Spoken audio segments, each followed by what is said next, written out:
നമസ്കാരം. തിയേറ്ററിലീസിന് ശേഷം ഇപ്പോൾ നെറ്റ്ഫ്ലിക്സിൽ സ്ട്രീം ചെയ്യുന്ന തമിഴ് ചിത്രം പോർ. ബിജോയ് നമ്പ്യാർ സംവിധാന ചിത്രത്തിൽ അർജുൻ ദാസ്, കാളിദാസ് ജയറാം, സഞ്ജന നടരാജൻ, TJ ബാനു തുടങ്ങിയവരൊക്കെയാണ് പ്രധാന വേഷങ്ങളിലെത്തിയത്.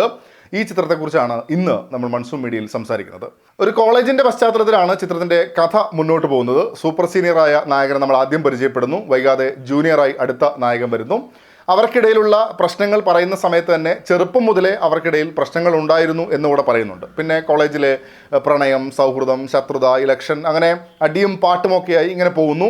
വലുതെന്തൊക്കെയോ സംഭവിക്കും എന്നുള്ള ചിന്ത കാണുന്നവരിലേക്ക് കൊണ്ടുവരാൻ ശ്രമിക്കുന്നുണ്ട് എന്നല്ലാതെ കാര്യമായി ഒന്നും തന്നെ കൊണ്ടുവരുന്നില്ല എന്നത് തന്നെയാണ് പ്രധാന വിഷയവും. പ്രഭു, യുവ ഇവർക്കിടയിലുള്ള പ്രശ്നങ്ങളാണ് സിനിമയുടെ പ്രധാന വിഷയം എന്നത്. പക്ഷേ ആ പ്രശ്നം എന്താണ് എന്നത് കൃത്യമായി പറയാൻ പോലും സിനിമ തയ്യാറാവുന്നില്ല എന്നതും ഒരു പ്രശ്നമാണ്. അങ്ങനെ ഡീറ്റെയിലിംഗ് നൽകുമ്പോഴാണല്ലോ നമുക്കും സിനിമയിലേക്കൊന്ന് ആവാൻ സാധിക്കുന്നത്. അങ്ങനെ ആവാനുള്ള ഒരു സാഹചര്യവും സിനിമയിൽ ഉണ്ടായിട്ടുമില്ല. കാഴ്ചകളൊക്കെ അങ്ങ് റിച്ച് ആയിട്ടാണ് ബിജോയ് നമ്പ്യാർ സ്ക്രീനിൽ കൊണ്ടുവന്നിരിക്കുന്നത്. ഇതെവിടെ ഈ കോളേജ് എന്നൊരു ചോദ്യം കണ്ടുകൊണ്ടിരിക്കുമ്പോൾ ചോദിക്കാൻ നിന്നാലും മൊത്തത്തിൽ സ്റ്റൈലാണ് എന്നതിൽ ഒരു തർക്കവുമില്ല. വിഷ്വൽസൊക്കെ നല്ല രസമായി തന്നെ തോന്നി.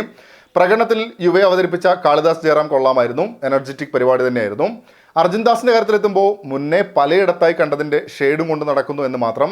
വേറെയും ഒട്ടനവധി കഥാപാത്രങ്ങൾ സിനിമയിൽ പ്രാധാന്യത്തോടെ വരുന്നുണ്ടെങ്കിലും നല്ല രീതിയിൽ എഴുതപ്പെട്ടിട്ടില്ല എന്നതും ഒരു പ്രധാന വിഷയമായി തന്നെ വരുന്നുണ്ട്. ഈ കഥാപാത്രങ്ങളൊക്കെ പ്രധാന സ്ഥലങ്ങളിൽ സീരിയസ് ആണ് ഉദ്ദേശിച്ചെങ്കിലും കോമഡി ആയി പോകുന്ന സാഹചര്യം കൂടി ഉണ്ടെന്ന് പറയാം.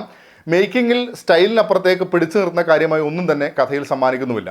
കോളേജ് വിദ്യാർത്ഥികളുടെ മസിൽ പിടുത്തം കാര്യമായി വരുന്നുണ്ടെങ്കിലും ഇൻറ്റൻഷൻ എന്നത് മനസ്സിലാവാത്ത അവസ്ഥ കൂടെയായിരുന്നു. അവസാനത്തേക്ക് അടുക്കും തോറും മൊത്തത്തിൽ കൈവിട്ടു പോയ കാഴ്ച കൂടെ ആകുന്നുണ്ട് പോർ. മേക്കിങ്ങിൽ കുറച്ച് പരീക്ഷണ പരിപാടികളൊക്കെ നോക്കിയതാണ്. സിംഗിൾ ഷോട്ട് പരിപാടി മൊത്തത്തിൽ കൈവിട്ടു പോയതുപോലെ തന്നെയാണ് തോന്നിയത്. മിക്കയിടത്തും ഔട്ട് ഓഫ് ഫോക്കസ്. പിന്നെ ആ സമയത്തെ ആക്ഷൻ കൊറിയോഗ്രാഫി അതിനേക്കാൾ ശോകം. പിന്നെ അടി കഴിഞ്ഞതിൻ്റെ ബാക്കി പരിക്ക് പറ്റിയെന്ന് കാണിക്കാൻ ഒട്ടിച്ചു വെച്ചിരിക്കുന്ന കണ്ടാൽ തന്നെ പറയും നല്ല അടിയാണ് നടന്നതെന്ന്. തുടക്കത്തിൽ മേക്കിംഗ് മികവ് കൊണ്ട് ഒരു വാച്ചബിൾ ഫീൽ ഉണ്ടായിരുന്നു. പോകെ പോകെ പ്രധാന വിഷയം തന്നെ റെലവൻസ് ഇല്ലാതെ പോകുന്നു. അവസാനമായപ്പോഴേക്കും ഗ്രാഫ് മൊത്തത്തിൽ താഴോട്ട് പോയ അവസ്ഥയും. എന്നെ സംബന്ധിച്ചിടത്തോളം നിരാശപ്പെടുത്തിയ അനുഭവമായിരുന്നു പോർ എന്ന സിനിമ.